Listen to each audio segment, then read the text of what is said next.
سبحان اللہ الحمد للہ لا الہ الا اللہ اکبر سبحان اللہ الحمد للہ لا الہ الا اللہ اکبر یہ زمین اور آسمان تیری قدرت کے نشان تو ہی ابتدا تو ہی انتہا ساری دنیا کے محور میں گونجتی ہے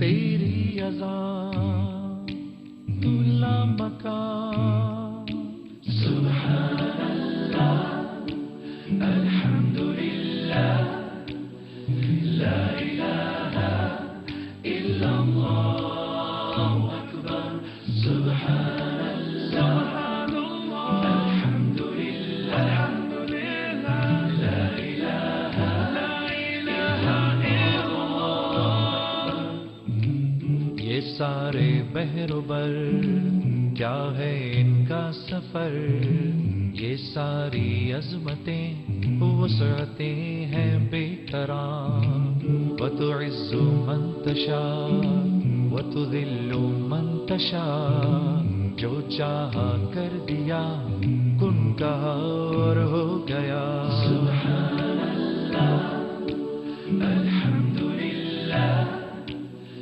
لا الہ الا اللہ اکبر سبحان اللہ الحمد للہ لا الہ الا اللہ محتاج ہیں تیرے در کے سب شاہ و گدا عرش و زمین پر ہر طرف تیری ثنا دھڑکنوں کی سنتا ہے تو ہی صدا شارق سے تو قریب ہے میرے خدا سبحان اللہ والحمد للہ لا الہ الا اللہ اے اللہ رحمان رحیم اے اللہ تو ہی کریم محتاج ہے تیرے در کے سب شاہ و گدا خدایا کر نظر ہم ہیں بے خبر شہرک سے تو قریب ہے میرے خدا سبحان اللہ الحمد للہ لا الہ الا اللہ اکبر سبحان اللہ الحمد للہ لا الہ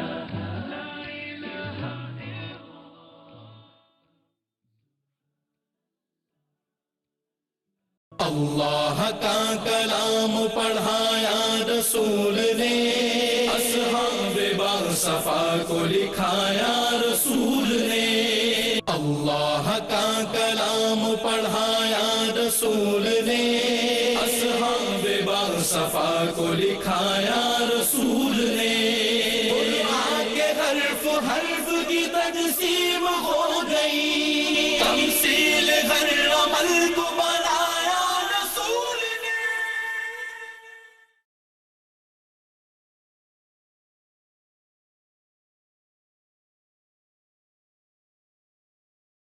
بسم اللہ الرحمن الرحیم بسم اللہ الرحمن الرحیم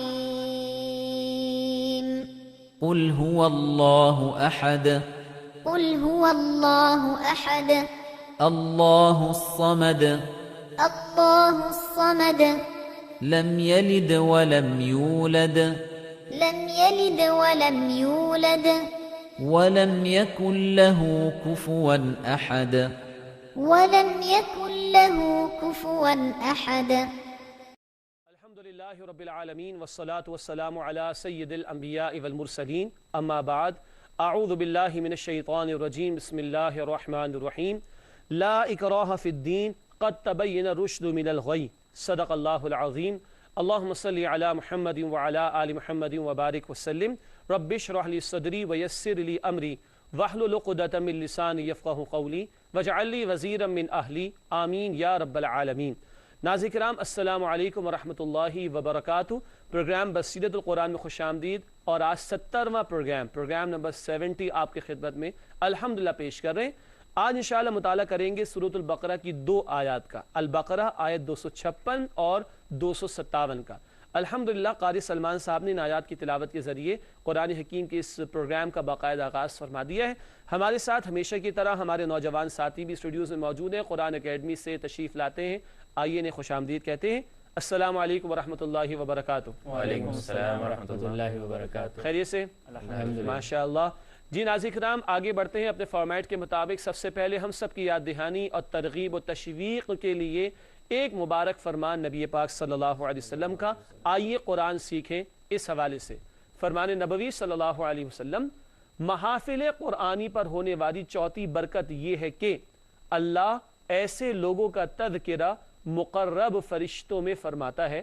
صحیح مسلم کی روایت ہے، یعنی جہاں قرآن سیکھنے سکھانے کے لوگ جمع ہوتے ہیں ان کا ذکر اللہ اپنے مقرب یعنی اعلیٰ اور قریبی فرشتے جو اللہ کے قریب ہیں ان میں اللہ ذکر فرماتا ہے کہ دیکھو میرے بندے قرآن کے سیکھنے سکھانے کے لیے جمع ہوئے۔ اللہ ہمیں مزید ذوق و شوق عطا فرمائے۔ یہ برکتیں ہیں جو اللہ کے نبی پاک صلی اللہ تعالی علیہ وسلم نے بیان فرمائی ہیں قرآن کے سیکھنے سکھانے والوں کے لیے۔ اللہ مزید ہمیں ذوق و شوق عطا فرمائے، اور اللہ مزید ہمیں قرآن کے سیکھنے سکھانے اور اس پر عمل کرنے کی توفیق عطا فرمائے۔ ناظرین کرام آج کی زیر مطالعہ آیات کا ترجمہ سمجھتے ہیں۔ البقرہ آیت نمبر 256 اور 257 ارشاد ہوا، کوئی زبردستی نہیں ہے دین میں، بے شک خوب واضح ہو چکی ہے ہدایت گمراہی سے، تو جو کوئی انکار کرے طاغوت کا اور ایمان رکھے اللہ پر تو اس نے تھام لیا ایک مضبوط سہارا جو کبھی ٹوٹنے والا نہیں، اور اللہ سب کچھ سننے والا جاننے والا ہے۔ اللہ ساتھی ہے ایمان لانے والوں کا، نکالتا ہے ان کو اندھیروں سے روشنی کی طرف، اور جنہوں نے کفر کیا ان کے ساتھی ہیں طاغوت، نکالتے ہیں ان کو روشنی سے اندھیروں کی طرف، یہی ہیں جہنم والے، وہ اس میں ہمیشہ رہنے والے ہیں۔ یہ ہے ناظرین کرام ترجمہ البقرہ آیت نمبر 256 اور 257 کا۔ آئیے اپنی ترتیب کے مطابق آگے بڑھتے ہیں اور ربط آیات کو سمجھتے ہیں۔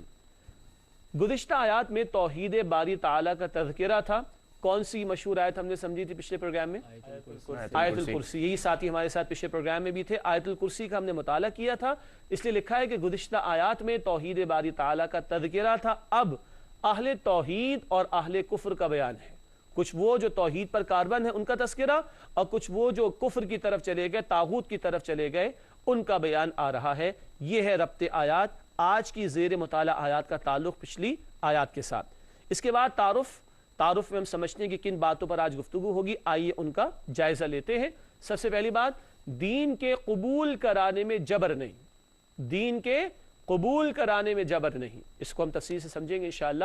دوسری بات، ہدایت اور گمراہی واضح کر دی گئی، اب جو چاہے اللہ کا نیک بندہ بنے، جو چاہے جو ہے وہ شر کی طرف چلا جائے، اللہ نے اس بات کا اختیار دیا، لیکن ہدایت اور گمراہی واضح کر دی گئی۔ تیسری بات تعارف میں لکھی گئی ہے، سب سے بڑا سہارا اللہ کا ہے، اور قرآن آگے ہم سمجھیں گے انشاءاللہ، جو اللہ کے سہارے کو تھام لے تو یہ سہارا کبھی ٹوٹنے والا نہیں ہے۔ ناظرین کرام تعارف کے بعد آیات کا تجزیہ کرتے ہیں۔ البقرہ کی 2 ہی آیات آج ہم سمجھ رہے ہیں، لیکن تفصیل سے سمجھیں گے۔ البقرہ آیت 256 اور 257۔ البقرہ آیت 256، دین میں جبر نہیں، مراد دین قبول کرانے میں جبر نہیں۔ تشریح آگے چل کر آئے گی۔ آپ کے چہروں سے مجھے لگ رہا ہے کہ اس آیت پر بڑی ڈیبیٹ ہو سکتی ہے، اور ہوتی بھی ہمارے معاشرے میں۔ دین میں جبر نہیں مراد دین قبول کرانے میں جبر نہیں۔ اور آخری آیت آج ہم سمجھیں گے انشاءاللہ، البقرہ آیت 257، اللہ اہل ایمان کا پشت پناہ ہے، اللہ ہی ایمان والوں کا سب سے بڑا سہارا اور اصل سہارا ہے، اور اللہ ہی اہل ایمان کا پشت پناہ بھی ہے۔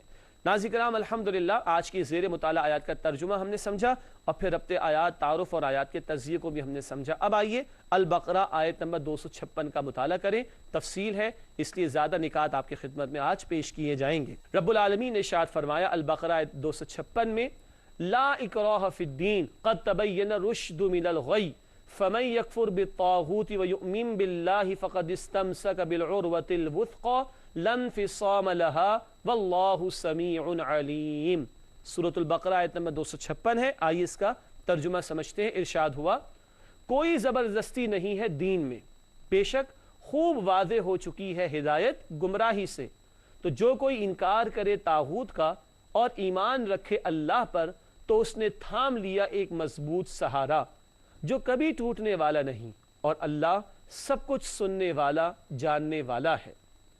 ناظرین کرام، یہ ہے البقرہ آیت نمبر 256۔ اب آئیے اس کی تشریح سمجھیں، اور اس کا جو پہلا حصہ ہے لا اکراہ فی الدین، ہمارے ہاں بڑی اس پر بحث ہوتی ہے۔ کافر تو کرتے ہی کرتے ہیں، نام نہاد سیکولر مائنڈڈ مسلمان ہونے کا دعویٰ کرنے والے لوگ بھی اس آیت کو بہت زیادہ مس کوٹ کرتے ہیں، اس لیے میں چاہوں گا اس کی تفصیل زیادہ آپ کی خدمت میں پیش کی جائے۔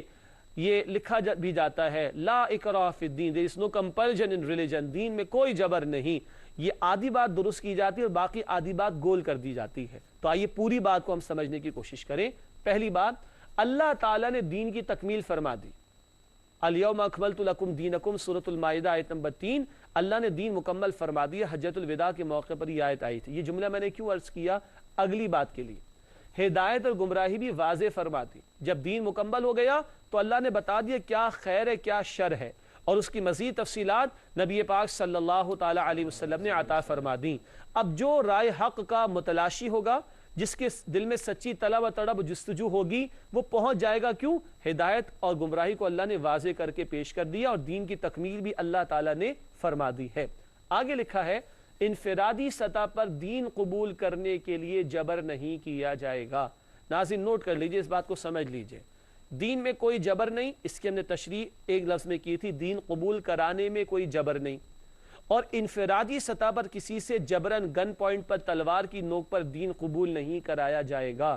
یہ تو پیغمبروں کا کام بھی نہیں تھا، منوانا پیغمبروں کا کام بھی نہیں تھا۔ نوٹ کیجئے، سورۃ الغاشیہ ہے آخری پارے میں، حل اتاک حدیث الغاشیہ والی سورہ، اس میں آگے چل کر بات آتی ہے فذکر انما انت مذکر لست علیہم بمسیطر۔ اے نبی علیہ الصلوۃ والسلام تذکیر فرما دیجئے، یاد دہانی فرما دیجئے، آپ یاد دہانی فرمانے والے ہیں، آپ ان سے جبر کر کے قبول فرمانے والے نہیں، آپ ان پر جبر فرما کر قبول کروانے والے نہیں۔ پیغمبروں کا کام بھی پہنچانا، بتانا، سمجھانا، دعوت دینا، تبلیغ کرنا تھا، منوانا ان کا کام نہیں تھا۔ نبی پاک صلی اللہ علیہ وسلم کو یہ بھی فرمایا گیا سورۃ البقرہ آیت نمبر 119 میں، لا تسأل عن اصحاب الجحیم، اے نبی علیہ الصلوۃ والسلام آپ سے اہل جہنم کے بارے میں سوال نہیں ہوگا۔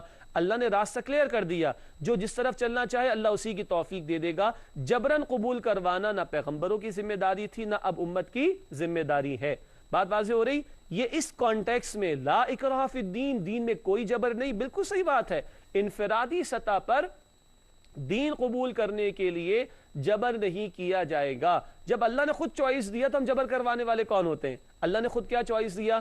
سورہ الدہر آیت نمبر 2-3 میں تفصیل، 29واں پارہ، اِنَّا هَدَيْنَاهُ السَّبِيلَ إِمَّا شَاكِرًا وَإِمَّا كَفُورًا۔ اللہ فرماتا ہم نے انسان کو راستہ ہدایت کا واضح کر کے دکھا دیا۔ اب اما شاکرا و اما کفورا، چاہے شکر گزار بنے چاہے نہ شکرہ بنے۔ اللہ نے جب خود یہ چوائس دے دیا تو جبر کہاں رہ گیا پھر؟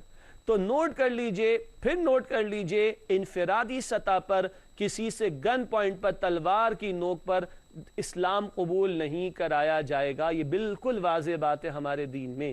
اسی لیے اگلا جملہ کیا لکھا؟ دشمنان اسلام کی سازش، کہتے ہیں اسلام تلوار سے پھیلا۔ عجیب بات ہے، پچھلے 100 برس میں لاکھوں کی تعداد میں جو لوگ غیر مسلم مسلمان ہوئے، امریکہ میں، کینیڈا میں، انگلینڈ میں، یورپ میں، دنیا کے دیگر غیر مسلم ممالک میں، کیا کوئی مسلمان افواج گئی ہیں وہاں پر؟ پھر کس بنیاد پر پھیل رہا ہے اسلام؟ اسلام کی حقانیت کی بنیاد پر۔ تو یہ بڑا بھونڈا الزام ہے اسلام کے ماننے والوں پر کہ یہ جبر کر کے اسلام قبول کرواتے، حالانکہ پریکٹیکلی گراؤنڈ ریالٹی ایسی نہیں ہے۔ ہاں، انفرادی سطح پر تو قبول جبرن نہیں کرایا جائے گا۔ آگے دیکھیے، اجتماعی سطح پر ظلم کے خاتمے اور اللہ کے عادلانہ نظام کی جد و جہد لازم ہے۔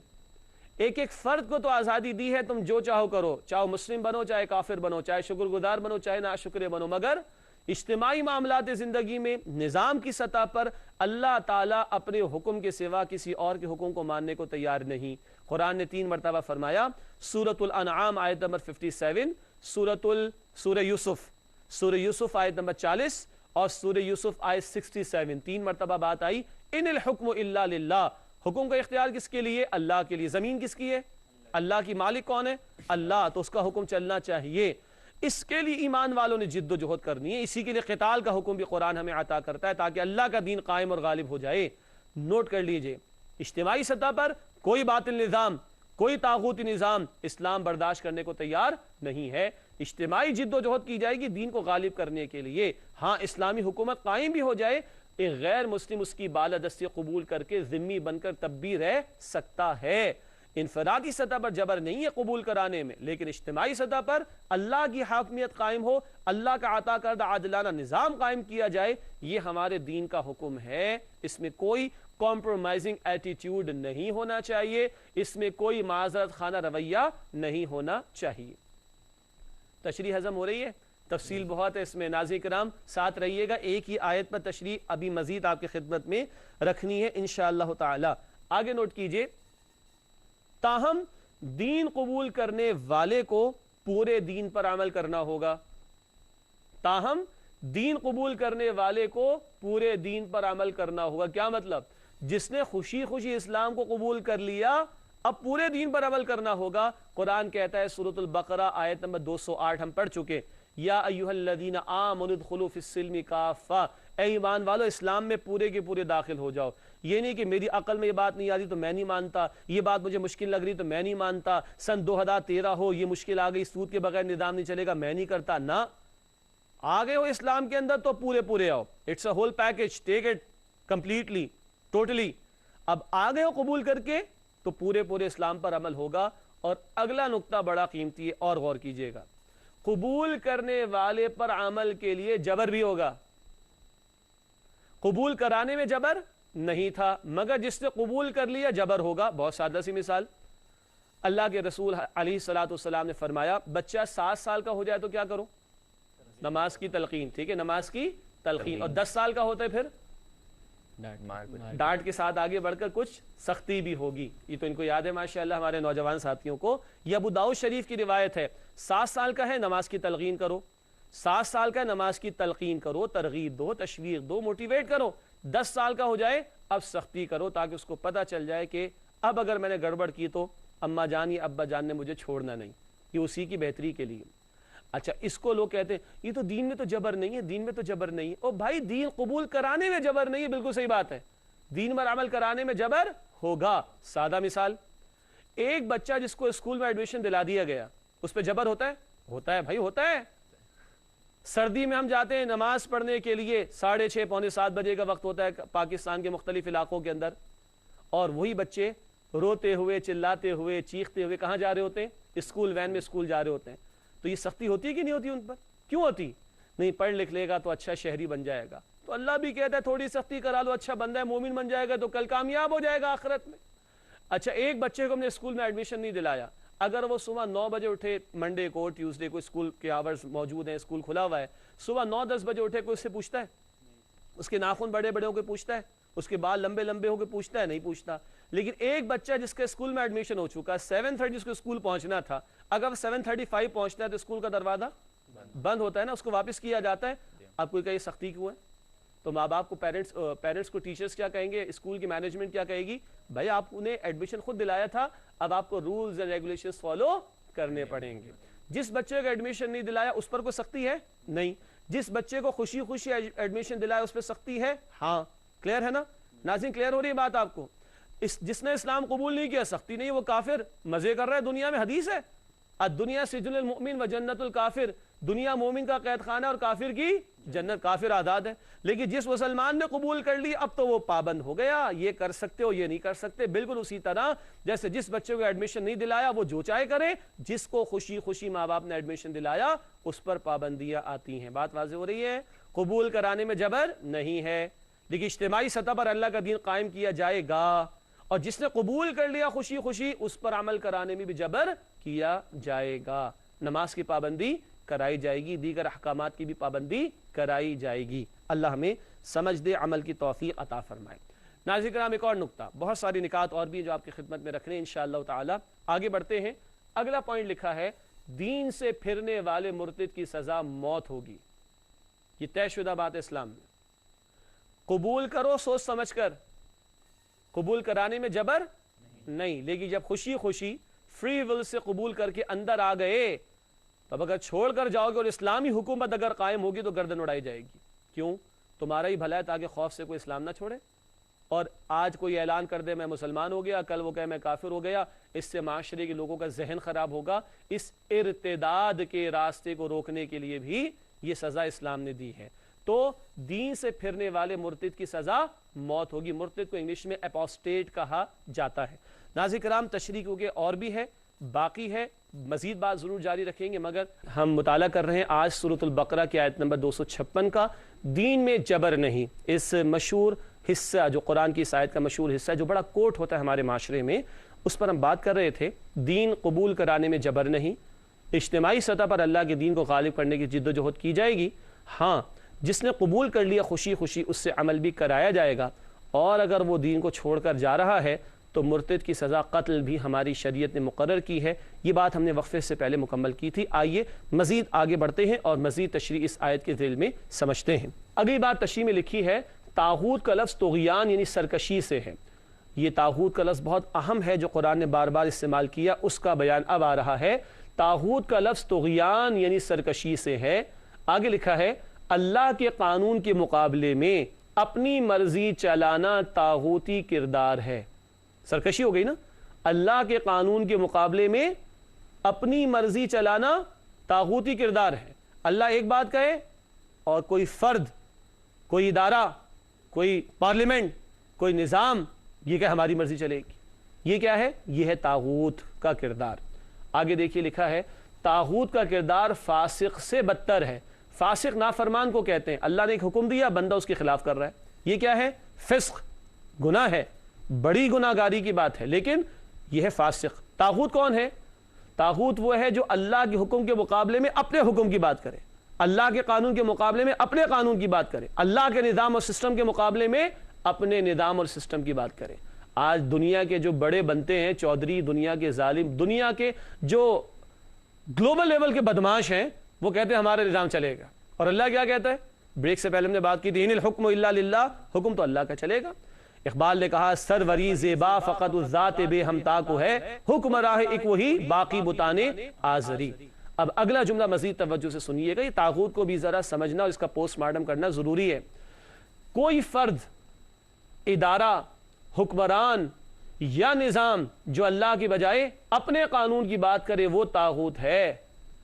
یہ ایک فرد بھی ہو سکتا ہے، یہ ادارہ بھی ہو سکتا ہے، یہ کوئی پارلیمنٹ ہو سکتی ہے، حکمران ہو سکتا ہے، یا نظام ہو سکتا ہے جو اپنی مرضی چلائے، اپنا قانون چلائے اللہ کی مرضی اور قانون کے مقابلے میں۔ یہ سب کس کی تعریف کے ذیل میں آئیں گے؟ طاغوت کی۔ آگے لکھا ہے کہ توحید کی تکمیل کے لیے طاغوت کا انکار ضروری ہے۔ فَمَن يَكْفُرْ بِالطَّاغُوتِ وَيُؤْمِن بِاللَّهِ فَقَدِ اسْتَمْسَكَ بِالْعُرْوَةِ الْوُثْقَىٰ، جو طاغوت کا انکار کرے اور اللہ پر ایمان رکھے، اس نے مضبوط سہارے کو تھام لیا۔ تو توحید کی تکمیل کب ہوگی؟ جب طاغوت کا انکار کیا جائے گا۔ آخری بات اس آیت کی تشریح میں لکھی ہے، سب سے بڑا سہارا اللہ تعالیٰ کا ہے کہ جو طاغوت کا انکار کر دے، اللہ پر ایمان رکھے، اس نے اللہ کا مضبوط سہارا تھام لیا۔ لن فصام لہا، یہ اللہ والا سہارا ایسا ہے کہ جو ٹوٹنے والا نہیں۔ باقی ساری مخلوق تو محتاج ہے، کھانے کی، پینے کی، نہ جانے کتنی ضروریات ہے مخلوق کی۔ اللہ کی ذات وہ الصمد ہے، وہ بے نیاز ہے، اسی کا سہارا ایسا سہارا ہوگا جو ٹوٹنے والا نہیں ہوگا۔ ناظرین کرام، آگے بڑھتے ہیں اور اگلی آیت سورۃ البقرہ آیت نمبر 257 کا مطالعہ شروع کرتے ہیں۔ ارشاد ہوا، اللہ ولی الذین آمنوا یخرجهم من الظلمات الى النور والذین کفروا اولیاؤهم الطاغوت یخرجونهم من النور الى الظلمات اولئک اصحاب النار هم فیہا خالدون۔ سورۃ البقرہ آیت 257 ہے، آئیے اس کا ترجمہ سمجھتے ہیں۔ ارشاد ہوا، اللہ ساتھی ہے ایمان لانے والوں کا، نکالتا ہے ان کو اندھیروں سے روشنی کی طرف، اور جنہوں نے کفر کیا ان کے ساتھی ہیں طاغوت، نکالتے ہیں ان کو روشنی سے اندھیروں کی طرف۔ یہی ہیں جہنم والے وہ اس میں ہمیشہ رہنے والے ہیں۔ اللہم اجرنا من النار، اے اللہ ہم سب کو آگ کے عذاب سے محفوظ فرما، اے اللہ ہم سب کو جہنم کے عذاب سے محفوظ فرما۔ آئیے بات کو آگے بڑھاتے ہیں اور البقرہ کی آیت 257 کی تشریح سمجھنے کی کوشش کرتے ہیں۔ سب سے پہلی بات لکھی ہے طاغوت کا انکار کرنے اور توحید پر کاربند رہنے والوں کا بیان۔ یہ اہل ایمان کا ذکر ہے جو طاغوت کا انکار بھی کریں گے اور توحید پر کاربند بھی رہیں گے۔ پچھلا نقطہ ہم نے سمجھا تھا نا، توحید کی تکمیل کے لیے طاغوت کا انکار ضروری ہے، تو یہ وہ گروہ جو اللہ کے ہاں کامیاب ہوگا جو طاغوت کا انکار کرنے والے ہیں اور توحید پر کاربند رہنے والے ہیں۔ ایسوں کے بارے میں اگلی بات لکھی ہے ایسے لوگوں کا سہارا اللہ تعالی بن جاتا ہے۔ جب بندہ طے کر لے کہ مجھے اللہ ہی کا بن جانا ہے تو پھر اللہ بھی اس کا ہو جاتا ہے اور اللہ اس کو سہارا عطا فرماتا ہے، اللہ اس کی پشت پناہی فرماتا ہے، اللہ تعالیٰ اس کی مدد فرماتا ہے۔ لکھا ہے آگے جو اللہ پر توکل کر لے تو اللہ اس کے لیے کافی ہو جاتا ہے۔ نوٹ کیجئے گا سورہ طلاق آیت نمبر 3، سورہ طلاق آیت نمبر 3 میں الفاظ ہیں من یتوکل علی اللہ فہو حسبہ، جو اللہ پر توکل کرے، اللہ پر بھروسہ رکھے، اللہ اس کے لیے کافی ہو جاتا ہے۔ تو جو اللہ پر توکل کر لے تو اللہ اس کے لیے کافی ہو جاتا ہے۔ یہ ایمان والے طاغوت کا انکار کس موٹیویٹنگ فورس کی بنیاد پر کرتے ہیں؟ اللہ پر ایمان کی بنیاد پر۔ جب ان کا اللہ پر اعتماد اور یقین و توکل ہو جائے تو دنیا کا بڑے سے بڑا طاغوت وہ ان کو خوفزدہ نہیں کر سکے گا۔ آگے لکھا ہے کہ گمراہی کی بہت سی اقسام ہیں، اس لیے ظلمات یعنی اندھیروں جمع کا لفظ استعمال ہوا ہے نا، ہم نے پڑھا الفاظ میں کہ اللہ ولی الذین آمنوا یخرجہم من الظلمات الی النور، ظلمات اندھیرے جمع کا صیغہ اور نور واحد کا صیغہ، اس کو ہم سمجھ رہے ہیں یہاں پر گمراہی کی بہت سی اقسام ہیں، اس لیے ظلمات یعنی اندھیروں جمع کا لفظ استعمال ہوا۔ ہدایت ایک ہی ہے، وہ کس کی طرف سے؟ اللہ کی طرف سے، صراط مستقیم کی۔ ہدایت ایک ہی ہے اس لیے واحد کا لفظ استعمال ہوا نور کا۔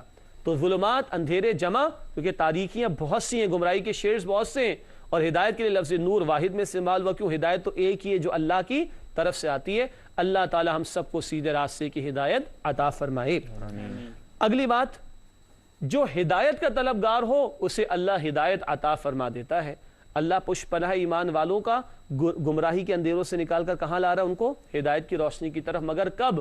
جب بندہ شو کرے کہ وہ ہدایت پر آنا چاہتا ہے، جب بندہ طلب و طلب اور جستجو پیدا کرے تو اللہ تعالیٰ ہدایت دے دیتا ہے۔ سورۃ الشورى آیت نمبر 13، سورۃ الشورى آیت نمبر 13 میں ہے یہدی الیہ من ینیب، اللہ ہدایت اسے دیتا ہے جو اللہ کی طرف رجوع کرنے والا ہو۔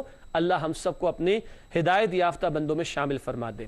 آخری نقطہ تشریح میں، جو خود گمراہی کی طرف چلنا چاہے اللہ اسے اسی راہ پر لگا دیتا ہے۔ الفاظ کیا تھے؟ والذین کفروا اولیاءہم الطاغوت یخرجونہم من النور الی الظلمات، جو طاغوت جنہوں نے کفر کیا اور ان کے ساتھی کون ہیں؟ طاغوت ہیں، اور یہ انہیں کہاں لے جاتے ہیں؟ گمراہی کی طرف لے جاتے ہیں ہدایت کی روشنی سے نکال کر۔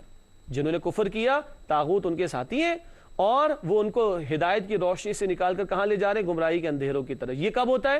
جب بندہ خود ٹیڑھا ہونے کا فیصلہ کر لے، جب بندہ خود رائے حق سے ٹیڑھا ہونے کا فیصلہ کر لے اللہ اسی پہ لگا دیتا ہے اس کو۔ یہ بات بھی آئیے سورہ صف آیت نمبر 5، سورہ صف آیت نمبر 5 28واں پارہ، فلما زاغوا ازاغ اللہ قلوبہم، جب وہ خود ٹیڑھے ہوئے تو اللہ نے ان کے دلوں کو ٹیڑھا فرما دیا۔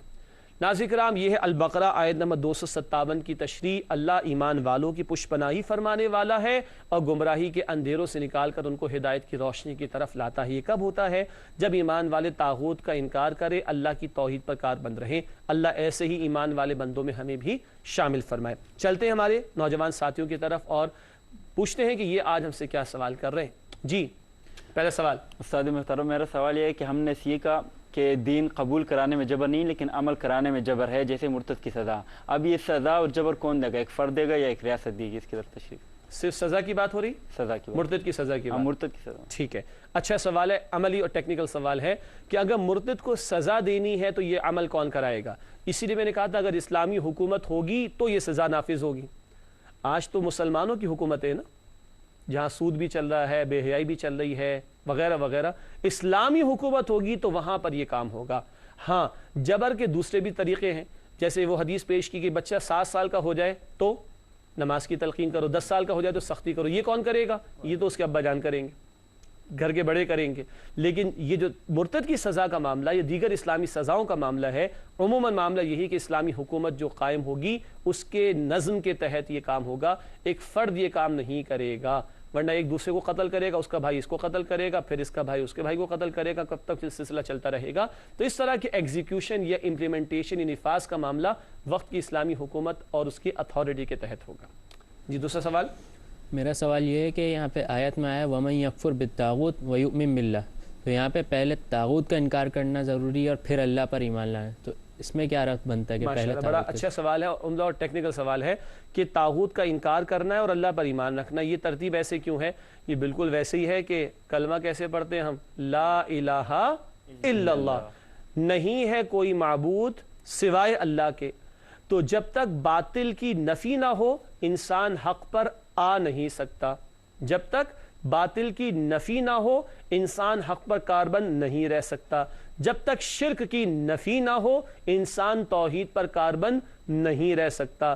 اسی طرح جب تک طاغوت کی نفی نہیں ہوگی بندہ واقعتاً توحید پر کاربند نہیں رہ سکتا.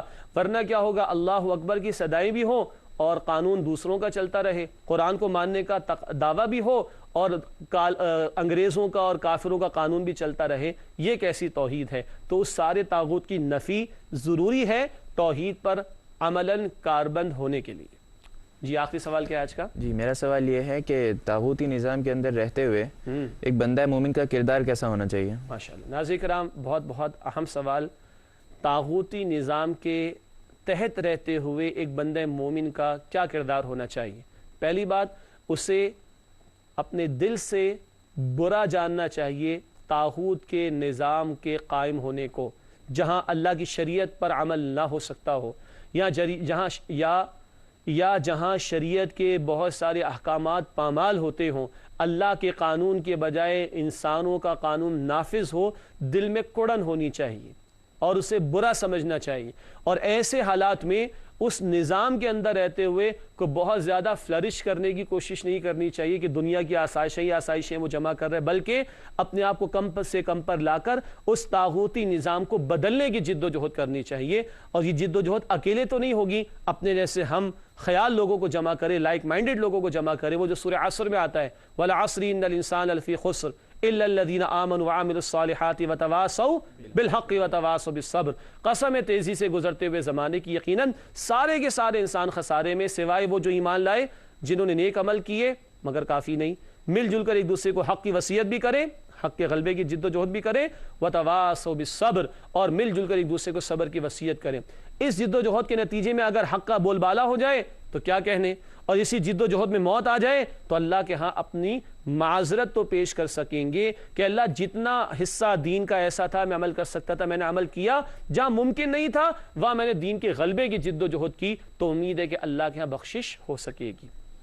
ناظرین کرام، آپ نے محسوس کیا کتنا انٹرسٹ ہے ہمارے ساتھیوں کا کہ بڑے اہم عملی اور ٹیکنیکل نوعیت کے سوالات بھی ہمارے سامنے آئے، جس سے اور رہنمائی ہمارے سامنے اللہ کے فضل سے آتی ہے. اللہ ہم سب کو عمل کرنے کی توفیق عطا فرمائے.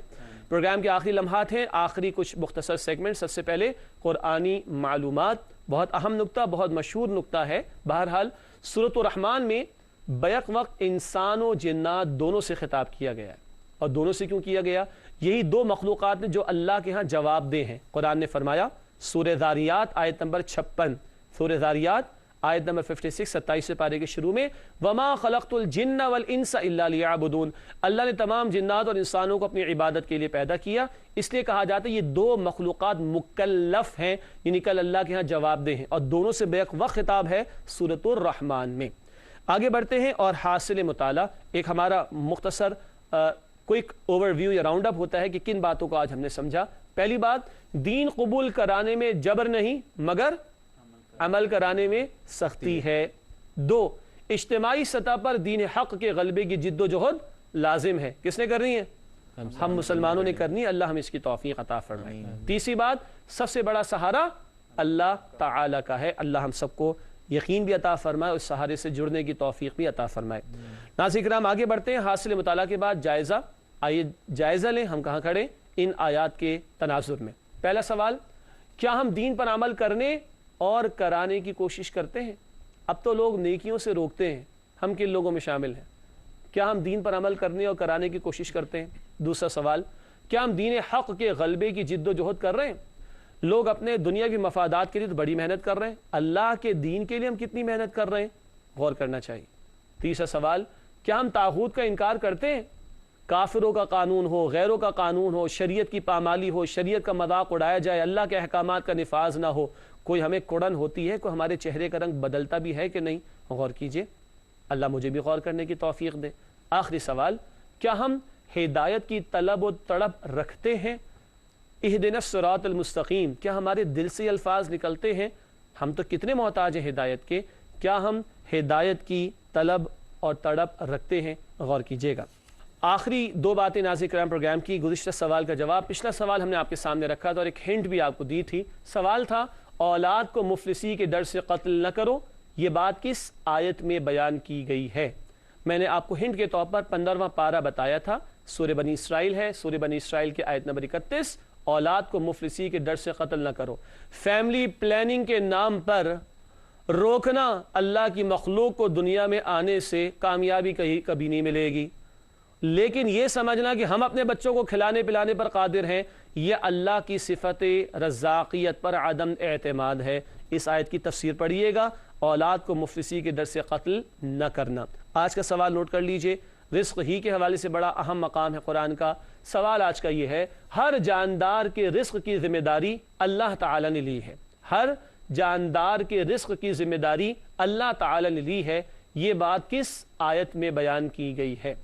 آج دو پارے آپ کے سامنے رکھ رہا ہوں، 11واں اور 12واں پارہ، اس میں تلاش کر لیجئے گا، اس کا جواب ملے گا، اور یقین بھی کیجئے کہ ہاں اللہ ہی ہمارا واقعتاً رازق ہے۔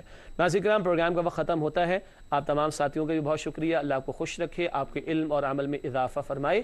ناظرین کرام، اللہ سے دعا ہے کہ اللہ اپنی کتاب کی مزید محبت اور اس سے ہمارے تعلق کو مزید مضبوط فرما دے، آمین۔ وآخر دعوانا ان الحمد للہ رب العالمین، والسلام علیکم ورحمۃ اللہ وبرکاتہ۔